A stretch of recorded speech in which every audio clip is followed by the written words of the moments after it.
PM Kisan Samman Nidhi প্রকল্পটি কেন্দ্র সরকারের একটি কৃষক কল্যাণ সমৃদ্ধিমূলক প্রকল্প। এই প্রকল্পে আবেদন করতে হলে কৃষকের 5 শতক জমি ন্যূনতম থাকতে হবে এবং জমিটি আউশ আমন এই রকম শ্রেণীতে বিভক্ত হতে হবে। অর্থাৎ কৃষি জমি দিয়েই কিন্তু এই পিএম কিষাণ সম্মান নিধি প্রকল্পে আবেদন করা যেতে পারে। আর এই প্রকল্পে আবেদন করলে কৃষকরা বছরে 3বার টাকা পেয়ে থাকেন, 2000 করে 6000 টাকা। অর্থাৎ জমির ঊর্ধ্বসীমা এখানে নেই, যত জমি বেশি দেওয়া থাকুক এখানে টাকার পরিমাণটা কিন্তু একই থাকে। কেন্দ্র সরকারের প্রকল্প, এটা কৃষক কল্যাণ সমৃদ্ধিমূলক প্রকল্প, পিএম কিষাণ সম্মান নিধি স্কিম।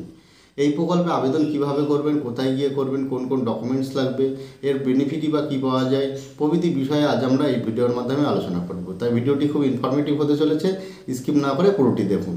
তাহলে প্রথমেই বলে রাখি, পিএম কিষাণ সম্মান নিধি প্রকল্পটি কেন্দ্র সরকারের একটি প্রকল্প। এই প্রকল্পে বছরে 3বার টাকা পেয়ে থাকেন কৃষকরা, বছরে 2000 করে 3বার, অর্থাৎ কি 6000 টাকা। তাহলে কোন কোন কৃষকরা এই প্রকল্পের অন্তর্ভুক্ত হতে পারেন এবং কারা এই প্রকল্পের সুবিধা নিতে পারেন। তাহলে প্রথমেই বলে রাখি, এই প্রকল্পে আবেদন কোথায় গিয়ে করবেন, কীভাবে করবেন, কোন কোন ডকুমেন্টস লাগবে, আজকে এই বিষয়ে পুরো বিস্তারিত আমরা আলোচনা করব। তাহলে প্রথম থেকেই বলি যে পিএম কিষাণ সম্মান নিধি প্রকল্পটি এতে আবেদন করতে হলে কিন্তু আপনার প্রথমে লাগে 1 নম্বরে ভোটার কার্ড, আধার কার্ড, ব্যাংকের বই, জমির পর্চা, জমির দলিল, ফটো, মোবাইল নম্বর, এগুলো কিন্তু খুবই ম্যান্ডেটরি বিষয়। তাহলে আরেকবার বলি, প্রথম থেকে আপনার লাগছে ভোটার কার্ডের জেরক্স কপি, আধার কার্ডের জেরক্স কপি, ব্যাংকের বইয়ের জেরক্স কপি, জমির পর্চাটির জেরক্স কপি, জমির দলিলটির জেরক্স কপি এবং আপনার মোবাইল নম্বরটি। তাহলে প্রথম থেকে এইগুলো আমরা জানলাম যে কোন কোন ডকুমেন্টস লাগে এবং কোথায় গিয়ে আপনি আবেদন করবেন। আবেদন করবেন আপনার ব্লক কৃষি দপ্তর অফিসে গিয়ে, অর্থাৎ কৃষি বিভাগে গিয়ে। এখানে আরেকটি নিয়ম এখানে প্রযোজ্য হয় যে পিএম কিষাণ সম্মান নিধি প্রকল্পে আপনি যে জমি দিয়ে আবেদন করতে চাইছেন সেই জমিটির রেকর্ডটি হাল পর্চা হতে হবে, অর্থাৎ রিসেন্ট পর্চা হতে হবে এবং 5 বছর পুরনো রেকর্ড হতে হবে। ধরুন এটা 2024 সাল, 2024 সালের আপনি একটা হাল পর্চা বা রিসেন্ট পর্চা তুললেন, সেই পর্চাটি তো লাগছেই এবং সঙ্গে লাগছে আপনার 5 বছর আগে। যেমন ধরুন 2019 সালের ফেব্রুয়ারি মাসের আগের যদি কোনো পর্চা আপনার থেকে থাকে, তাহলে সেই পর্চাটির জেরক্স কপি এবং আজকের ডেট অনুযায়ী 2024 সাল অনুযায়ী আজকের এই ডেটের রিসেন্ট একটি পর্চা আপনার কিন্তু এই পিএম কিষাণ সম্মান নিধি প্রকল্পে এই দুটো ধরনের পর্চা কিন্তু আপনার লাগে এবং সঙ্গে লাগে জমির দলিলটি। তাহলে আপনি যখন ব্লক কৃষি দপ্তর অফিসে বা কৃষি বিভাগে গিয়ে আপনি এই প্রকল্পের আবেদন করতে চাইছেন, তখন আপনারা এই কাগজগুলো ভেরিফাই করেন। কীরকম, আপনার ভোটার কার্ড, আধার কার্ড, ব্যাংকের বই, জমির ওই পুরনো পর্চা, নতুন পর্চা, জমির দলিলটি, মোবাইল নম্বর, আধার কার্ডের সঙ্গে লিঙ্ক আছে কি না। তাহলে এই সব বিষয় কিন্তু আমাদের মাথায় রাখতে হবে। তাহলে আধার কার্ডে অনেকেই আমাকে বলেন যে আধার কার্ডে ফোন নাম্বার লিঙ্ক কীভাবে করব। আধার কার্ডে ফোন নাম্বার লিঙ্ক এরকমভাবে হয়, পোস্ট অফিসের মাধ্যমে হতে পারে, সাইবার ক্যাফ থেকে আপনি আধার কার্ডে ফোন নাম্বার লিঙ্ক করে নিতে পারেন। তবে আধার কার্ডে ফোন নাম্বার লিঙ্ক করাটা এই পিএম কিষাণ প্রকল্পের ক্ষেত্রে কিন্তু খুবই ম্যান্ডেটরি বিষয়। পিএম কিষাণ প্রকল্পে কিন্তু ফোন নাম্বার, আধার কার্ডের সঙ্গে ফোন নাম্বার লিঙ্ক না হলে আপনি যখন অনলাইনে আবেদন করতে যাবেন, অর্থাৎ আপনি প্রথমে গেলেন অফিসে, অফিস থেকে আপনার কাগজগুলো ভেরিফাই করে একটা অফলাইন ফর্ম আপনাকে দিল, সেই ফর্মটা আপনি ফিল আপ করলেন এবং তারপরে ওনারা ওই যে আপনার পুরনো যে পর্চাটি ছিল সেই পর্চাটি এবং নতুন যে পর্চাটি সেটি ওনারা দেখলেন এবং দলিলটা এই জন্যই চাই যে জমির শ্রেণীটা ঠিক আছে কিনা। অর্থাৎ অনেকের জমি থাকে কি জানেন তো, অনেকের রেকর্ডটিতে থাকে হয়তো আউশ আমন বলে শ্রেণী লেখা রয়েছে, কিন্তু দলিলে হয়তো ভিটে বা বাড়ি লেখা থাকতেই পারে। আপনার ক্ষেত্রে সেটা নাই হতে পারে বা অন্য অনেকের ক্ষেত্রে এরকমটা হয়ে থাকে। সেই জন্যই কিন্তু দলিলটা চাই। দলিলে কিন্তু শ্রেণীটা লেখা থাকে, ভিটে বাড়ি না বসত বাড়ি না আউশ আমন না ডোবা না বাগান প্রভৃতি রকম থাকতে পারে, বুঝলেন তো। এই জন্যই কিন্তু পিএম কিষাণ সম্মান নিধি প্রকল্পে ওই যে আপনার পুরনো পর্চাটি এবং রিসেন্ট পর্চাটি, অর্থাৎ এই পুরনো পর্চাটারই কিন্তু আরেকটি কপি কিন্তু এই রিসেন্ট কপি যেটাকে বলা হয়। অর্থাৎ দাগ নম্বর, খতিয়ান নম্বর একই থাকে, কোনো কিছু পরিবর্তন হয় না, কিন্তু আপনার ওই পর্চাটি আপনাকে ভেরিফাই করাতে হয়, দলিলটি ভেরিফাই করাতে হয়, ওর সঙ্গে আরেকটি রেশন কার্ডের জেরক্স কপি কিন্তু লাগে। তাহলে আপনার ডকুমেন্টসগুলো কিন্তু আপনার খুব ভালো করে মাথায় নিতে হবে। আমি আরেকবার বলে দিই, আপনাকে ভালো করে বুঝতে আপনার সুবিধা হবে। তা কী কী ডকুমেন্টস আপনার পিএম কিষাণ সম্মান নিধি প্রকল্পে লাগে। তাহলে প্রথম থেকে বলি আরেকবার, ভোটার কার্ড, আধার কার্ড, ব্যাংকের বই, জমির পর্চা, জমির দলিল, মোবাইল নম্বর, রেশন কার্ড অর্থাৎ আপনার রেশন কার্ড। এবং আর একটা জিনিস কিন্তু খুবই গুরুত্বপূর্ণ বিষয় যেটা লাগে, সেটা হচ্ছে আপনার ওয়াইফের অর্থাৎ আপনার স্ত্রী বা আপনার স্বামী কিন্তু আধার কার্ডের জেরক্স কপি লাগবে। এখানে নিয়ম একটি আছে কিন্তু খুবই গুরুত্বপূর্ণ নিয়ম, সেটি হচ্ছে কি জানেন তো, সেটি হচ্ছে আপনি যে পিএম কিষাণ সম্মান নিধি প্রকল্পে আবেদন করছেন, এটা শুধুমাত্র আপনি করতে পারবেন, অর্থাৎ স্বামী স্ত্রীর মধ্যে একজনা। একজন, অর্থাৎ কি হয় স্বামী করলে স্ত্রী পাবেন না, স্ত্রী করলে স্বামী পাবেন না। এই নিয়মটা কিন্তু আগে ছিল না। আগে মানে 5 বছর আগে বা 3-4 বছর আগে যারা আবেদন করেছেন তারা স্বামী স্ত্রী দুজনেই আবেদন করেছেন, দুজনেই টাকা পাচ্ছেন। এই ক্ষেত্রে তখন নিয়মটা একই আলাদা রকম ছিল, কিন্তু এখনকার নিয়মটা রিসেন্ট নিয়ম যেটি আছে সেটি কিন্তু আলাদা। সেই এখনকার যে নিয়মটি, এই নিয়মটিতে কিন্তু আপনার স্বামী স্ত্রীর মধ্যে যে কোনো একজন অর্থাৎ এই পিএম কিষাণ সম্মান নিধি প্রকল্প অর্থাৎ এই স্কিমটির কিন্তু সুবিধা নিতে পারবেন। এই বছরে 6,000 টাকাটা তিনি পেতে পারবেন। অর্থাৎ কি স্বামী পেলে স্ত্রী পাবেন না, স্ত্রী পেলে স্বামী পাবেন না। সেই জন্য যদি হাজব্যান্ড হয়ে থাকেন তাহলে আপনার ওয়াইফের আধার কার্ডের জেরক্স কপি, আর যদি ওয়াইফ হয়ে থাকেন তাহলে আপনার হাজব্যান্ডের আধার কার্ডের জেরক্স কপি, এই দুটো কপির মতো কিন্তু আপনার ডকুমেন্টসগুলো লাগছে।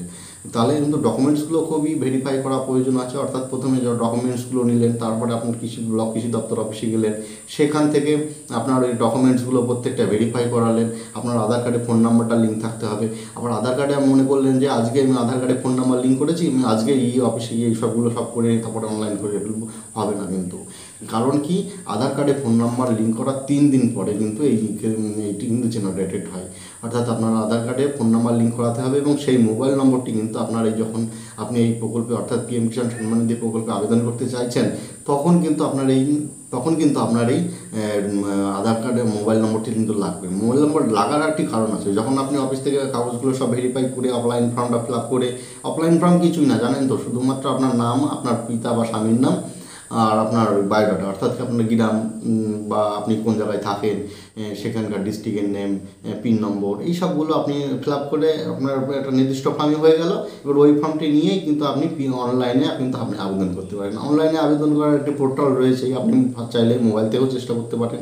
এমনকি আমি মনে করি যে সাইবার ক্যাফ থেকে বা তথ্যমিত্র কেন্দ্র থেকে করে নেওয়াটাই ভালো। কারণ কি জানেন তো, আপনার মানে সেই মাথার চিন্তাটা কম থাকবে। কারণ কি ও একদম পয়সাটাও কম নেই, একদম সামান্য ন্যূনতম। তারপরে আপনি ওই অনলাইনে করলে কী হবে, আপনার ডকুমেন্টসগুলো নিয়ে গেলেন, আপনার বায়োমেট্রিক বা ফিঙ্গারপ্রিন্টের মাধ্যমে একটা মোবাইলে ওটিপি বেসড এটা আপনার অনলাইন কমপ্লিট হয়ে যায়। ওই যে আপনি বললাম পুরোনো পর্চা নতুন পর্চা লাগবে এবং আপনার দলিলটিও লাগবে। আর ওই আপনার ডকুমেন্টসগুলো ওইগুলো না ওই স্ক্যান করে নিতে হয় অনলাইনে যখন আবেদন করবেন। এইগুলো করে নিলে কিন্তু আপনার পিএম কিষাণ সম্মান নিধি প্রকল্পের নাম নথিভুক্ত হয়ে গেল। এবারে অনেকেই নাম নথিভুক্ত হয়ে গেলে অফিসে এসে আপনি ওই টোটাল কাগজগুলো যে অনলাইন থেকে যে আপনার ডকুমেন্টসটি বেরোলো, অর্থাৎ কি এটা পেপার বেরোলো যেটা আপনি অনলাইনে করলেন তার একটা প্রুফ হিসাবে, সেই কাগজটি সহকারে কিন্তু আপনি আপনার অফিসে গিয়ে অর্থাৎ কৃষি বিভাগ বা কৃষি দপ্তরে গিয়ে কিন্তু জমা করলেন। জমা করার পরেই কিন্তু আপনি মনে করলেন যে আপনি ওই যে কাগজটি অনলাইন থেকে বেরিয়েছে সেটা আপনি রেখে দিলেন 1 কপি, বা আর 1 কপি জেরক্স কপি আপনি অফিসে জমা দিলেন। সেক্ষেত্রে কিন্তু এই নিয়মটি কাজে লাগানো যেতে পারে। আবার আপনি যদি মনে করেন যে রাখবো না, কোনো ব্যাপার না। কারণ কি জানেন তো, আপনি আধার কার্ড দিয়েই কিন্তু আপনার স্ট্যাটাসটি এখন পিএম কিষাণ সম্মান নিধি প্রকল্পের স্ট্যাটাসটি দেখতে পারবেন। এই পিএম কিষাণ সম্মান নিধি প্রকল্পের যে স্ট্যাটাসটা আপনি যখন দেখবেন, সেখানে আপনার বেনিফিশিয়ারি স্ট্যাটাস, আপনার নাম, আপনার পিতা বা স্বামীর নাম, গ্রামের নাম প্রভৃতি একদম ডিটেলস ক্লিয়ার একদম আপনার সামনে চলে আসবে। আপনি সব বুঝতে পারবেন। দেখা গেলো আপনি বছরে 3 বার টাকা পাই এই কৃষকরা এই প্রকল্পে আবেদন করলে। যখন আপনি টাকা পেলেন না তখন আপনি আধার কার্ড বা টাকা ঢুকলো না, আধার কার্ডে ফোন নাম্বারটা আপনি আধার কার্ড দিয়ে বা মোবাইল নম্বর দিয়ে যে কোনো একটা ডকুমেন্টস দিয়ে, আপনার সরকারি ডকুমেন্টস কোনো কিছু দিয়ে আপনি কিন্তু এই পিএম কিষাণ সম্মান নিধি প্রকল্পের এই স্কিমের সম্বন্ধে কিন্তু আপনি আপনার বেনিফিশিয়ারি স্ট্যাটাস হোক, আপনার অন্যান্য তথ্য হোক, সব কিছু একদম ক্লিয়ার দেখা যায়। আবার দেখা গেল অনেকেই বলেন যে পিএম কিষাণ সম্মান নিধি প্রকল্পে আমি আবেদন করেছিলাম, কিন্তু আমি যে ব্যাংকে আমি দিয়ে আবেদন করেছিলাম সেই ব্যাংকে টাকা ঢুকছে না, অন্য একটি ব্যাংকে টাকা ঢুকছে। এর কারণটা কি? কারণটা এখানেও একটি প্রশ্ন থাকে। যখন জানেন তো, যখন আপনি প্রথম আবেদন করবেন বা আবেদন করে টাকা পাচ্ছেন, অন্য ব্যাংকে টাকা পাচ্ছেন, সেক্ষেত্রে নিয়মটা কী রকম হয় জানেন? একটু বলে রাখি। পিএম কিষাণ সম্মান নিধি প্রকল্প অর্থাৎ কেন্দ্র সরকারের প্রকল্প এটা। এই প্রকল্পে যখন আবেদন করবেন তখন আপনার অর্থাৎ আপনার যে ব্যাঙ্ক অ্যাকাউন্টটি দিয়ে আপনি আবেদন করছেন সেই ব্যাঙ্ক অ্যাকাউন্টে ডিবিটি লিঙ্ক আছে কি না কিন্তু অবশ্যই ব্যাঙ্কে গিয়ে একটু চেক করে দেখে নেবেন। কারণ কি জানেন তো, ওই যে ডিবিটি লিঙ্ক মানে আমি কি বলছি, ডিবিটি লিঙ্ক মানে ডিতে ডাইরেক্ট, বিতে বেনিফিট, টিতে ট্রান্সফার, অর্থাৎ ডাইরেক্ট বেনিফিট টু ট্রান্সফার। অর্থাৎ কি কেন্দ্র সরকারের যে কোনো প্রকল্পের টাকা যখন কোনো কৃষক বা কোনো ব্যক্তি পেয়ে থাকেন, সেটা ডাইরেক্ট বেনিফিট ট্রান্সফারের মাধ্যমেই এসে থাকে। অর্থাৎ কি ডাইরেক্ট বেনিফিট টু ট্রান্সফারটা এখন কেন্দ্র সরকারের প্রকল্পে প্রত্যেকটি প্রকল্পেতে অ্যাক্টিভ আছে। অর্থাৎ কি আপনি আপনার ব্যাঙ্ক অ্যাকাউন্টে গিয়ে অবশ্যই কিন্তু দেখে নিতে হবে যে direct benefit to transfer NPCI নিয়ম অনুযায়ী এটা করানো আছে কি না। অর্থাৎ কি, যদি আপনার করা না থাকে আপনার কোনো চিন্তা নেই, সিম্পলি একটা ব্যাপার, আপনার আধার কার্ডটি নেবেন, অর্থাৎ আধার কার্ডের নাম্বার, অর্থাৎ ওটার একটা জেরক্স কপি এবং ব্যাংকের পাসবইয়ের জেরক্স কপি। যে ব্যাংকে আপনার অ্যাকাউন্ট আছে সেই ব্যাংকে গেলেন, সেখান থেকেই আপনি ব্যাংকে অফিসারকে গিয়ে বললেন যে আমার ডিবিটি লিঙ্ক করানো আছে কিনা, বা একদম সিম্পলি বাংলা ভাষায় আপনি যদি বলতে পারেন, ডিবিটি লিঙ্কটিং কিচ্ছু বলা লাগবে না, আপনি গিয়ে বলবেন যে আপনার ব্যাংক অ্যাকাউন্টে আধার লিঙ্ক করাতে চাইছেন। ব্যাস, এই ব্যাংক অ্যাকাউন্টে আধার লিঙ্কটাই ডিবিটি লিঙ্ক। এই অর্থাৎ কি, আপনি এখনকার নিয়ম তো হয়েছিল জানেন তো, হাতের ফিঙ্গারপ্রিন্ট দিয়ে টাকা তোলা যেত, কিন্তু এখন মানে সেই নিয়মটা একটু লঘু করা হয়েছে। আপনি কিন্তু ডিবিটি লিঙ্কটি অবশ্যই করিয়ে নেবেন। ডিবিটি লিঙ্ক করানো কিন্তু পিএম কিষাণ সম্মান নিধি প্রকল্পের এই অর্থে স্কিমটিতে খুবই জরুরি। অর্থাৎ আর দেখা গেল একজন ব্যক্তির দুটো ব্যাংক অ্যাকাউন্ট বা তিনটে ব্যাংক অ্যাকাউন্ট, চারটে ব্যাংক অ্যাকাউন্ট থাকে, অনেকের এরকম থাকে, অনেকের একটি থাকে, অনেকের দুটো থাকে। মনে করুন আপনার দুটো ব্যাংক অ্যাকাউন্ট আছে, তাহলে একটিতে ডিবিটি লিঙ্ক নেই, আরেকটিতে ডিবিটি লিঙ্ক আছে। তাহলে যখন আপনার ডিবিটি লিঙ্ক অর্থাৎ পিএম কিষাণ সম্মান নিধি প্রকল্পে আপনি আবেদন করেছিলেন, আপনি জানতেন না যে ডিবিটি লিঙ্ক আপনার এই যে ব্যাংক অ্যাকাউন্টটি দিয়েছেন তাতে ডিবিটি লিঙ্ক করা নেই। আপনি যখন টাকা দেওয়ার সময় হয়ে এসেছে, আপনি বা টাকা দিয়েছে অন্যের কাছে শুনলেন, বা কোনো কিছু বিষয়ে আপনি জানতে পারলেন যে পিএম কিষাণ সম্মান নিধি প্রকল্পে টাকা দিয়েছে কিন্তু আপনার ব্যাংক অ্যাকাউন্টে ঢোকেনি বা আপনি টাকা পাননি, তখন কিন্তু অবশ্যই ব্যাংকে গিয়ে দেখে নেবেন যে পিএম কিষাণ সম্মান নিধি প্রকল্পে যে টাকাটা পেতে ডিবিটি লিঙ্ক কিন্তু অবশ্যই জরুরি। ওই ডিবিটি লিঙ্কটি দেখা গেল আপনি যে ব্যাংক অ্যাকাউন্ট দিয়েছেন তাতে ডিবিটি লিঙ্ক নেই, কিন্তু অন্য যে ব্যাংক অ্যাকাউন্টে আপনি দেননি, যেটাই দেননি কিন্তু সেটাই টাকা চলে গেছে। হ্যাঁ, হতে পারে, এরকম হতে পারে না, হয়। অর্থাৎ কি, আপনার যে ব্যাংক অ্যাকাউন্টে ডিবিটি লিঙ্ক থাকবে সেইটাই টাকা যাবে আপনার পিএম কিষাণ সম্মান নিধি প্রকল্পে। খুবই সিম্পলি ব্যাপার। অনেকেই দৌড়দৌড়ি করে বেড়ান যে কোথায় টাকা গেল, কোথায় টাকা গেল, টাকা পেলাম না কেন, কোনো কারণ নেই। আপনি যে ব্যাংকগুলো আপনার আছে প্রত্যেকটি ব্যাংক চেক করুন, চেক করার পরেই বুঝতে পারবেন যে আপনার কোন ব্যাংকে ডিবিটি লিঙ্ক আছে, কোন ব্যাংকে ডিবিটি লিঙ্ক নেই। যে ব্যাংকে ডিবিটি লিঙ্ক আছে সেই ব্যাংকে টাকা চলে যাবে। তাহলে কিন্তু ডিবিটি লিঙ্ক ব্যাঙ্ক অ্যাকাউন্টে অবশ্যই জরুরি। তাহলে আমরা জানলাম পিএম কিষাণ সম্মান নিধি প্রকল্পে কীভাবে টাকা পাই। অনেকের আবার কী প্রশ্ন থাকে কি জানেন তো, আমি বলে দিই একটুখানি। পিএম কিষাণ সম্মান নিধি প্রকল্পে হয়তো তিনি একটি ব্যাংক দিয়েছিলেন, সেই ব্যাংকে টাকা ঢুকছে না, যে ব্যাংকে ডিবিটি লিঙ্ক আছে সেই ব্যাংকে টাকা ঢুকছে। তারা অনেকেরই প্রশ্ন থাকে যে আমি আবার যে ব্যাংকটি আমি প্রথমে দিয়েছিলাম, আবেদন করেছিলাম, তাতে ডিবিটি লিঙ্ক করলে কি টাকা পেতে পারবো? হ্যাঁ, ডিবিটি লিঙ্ক করে রাখুন, কিন্তু একটা আমরা দেখেছি একটা সমীক্ষা মতো করে যে ব্যাংকে আপনার একবার ডিবিটি লিঙ্ক অনুযায়ী টাকা প্রথম যে ঢোকা শুরু হয়ে গেছে, আপনি ওই ব্যাংকেই টাকা পাবেন। কারণ কি, যত ডিবিটি লিঙ্ক করুন না কেন, ফার্স্ট লিঙ্ক কিন্তু আপনার ওই ব্যাংকটিকেই পাবে। যে ব্যাংকটি ফার্স্ট লিঙ্ক পায় সেখানেই কিন্তু পিএম কিষাণ সম্মান নিধি প্রকল্পের টাকাটি সরকার থেকে ছাড়ে।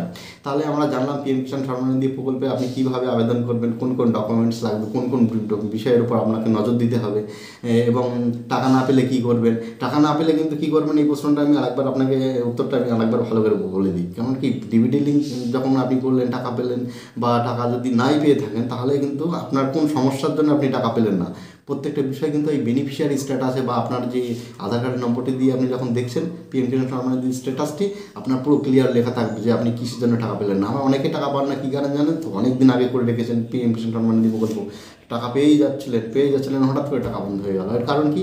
এর কারণ একটি থাকতে পারে কেওয়াইসি। অর্থাৎ কি, অনেকের কেওয়াইসি করা থাকে না। হ্যাঁ, আমরা জানি কেওয়াইসি করতে হয় ব্যাংকে, কিন্তু কেওয়াইসি করতে হয় পিএম কিষাণ সম্মান নিধি প্রকল্পে। ব্যাংকে গিয়ে তো আপনার ভোটার কার্ড, আধার কার্ড, ব্যাংকের বই আর ফটো দিলে কেওয়াইসিটা হয়ে গেল ব্যাংকের। কিন্তু অনেকের ব্যাংকেও কিন্তু অনেক সময় লেনদেন করে না, শুধু টাকা ঢুকে যায়, উনি ব্যাংকে যে যোগাযোগ করেন, এটিএম থেকে টাকা তুলে নিচ্ছেন, সেক্ষেত্রে কিন্তু ব্যাপারটা আলাদা। আর কেওয়াইসির ব্যাপারটা কিন্তু আলাদা।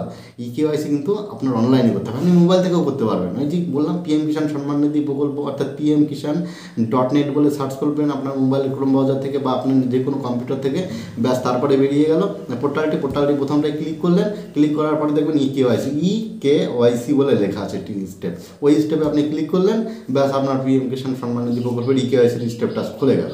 যখন খুলে গেল, আপনার আধার কার্ডের নম্বরটি দিলেন, দেওয়ার পরে সাবমিট করে দিলেন, ব্যাস দেখবেন আপনার ওটিপি বেস, অর্থাৎ যে আধার কার্ডের সঙ্গে যে মোবাইল নম্বরটি লিঙ্ক করা আছে সেই মোবাইল নম্বর দিয়ে, আর সেই মোবাইল দিয়ে করলে ভালো হয়। কারণ কি, ওই মোবাইলটি কিন্তু ওটিপি আসে, ওই ওটিপিটা ফিল আপ করে দিলে আপনার পিএম কিষাণ সম্মান নিধি প্রকল্পের কেওয়াইসি কমপ্লিট হয়ে গেল। এইভাবেই কিন্তু এইসব বিষয়গুলো মাথায় রেখেই কিন্তু পিএম কিষাণ সম্মান নিধি প্রকল্পগুলো আবেদন করবেন, বা আবেদন করেছেন, সমস্যা হচ্ছে, এইসব সমস্যাগুলো আপনি আগে মেনটেন করে নেবেন। তাহলেই দেখবেন টাকা পেতে কোনো অসুবিধা হবে না। পিএম কিষাণ সম্মানিধি প্রকল্পে আজীবন টাকা পাবেন, তাহলে কেন করবেন না? এই সমস্যাগুলো সমস্যাই না, আপনি একটা করে কাগজ জোগাড় করুন, প্রত্যেকটা ডকুমেন্টস হয়ে যাক, আপনি কৃষি দপ্তরে যোগাযোগ করুন, ওনারা ঠিক পরামর্শ দিয়ে দেবেন আপনাকে, আপনি টাকা পেতে পারেন। সেই জন্যই তো ওনারা বসে আছেন, আপনাকে সাহায্য করার জন্য।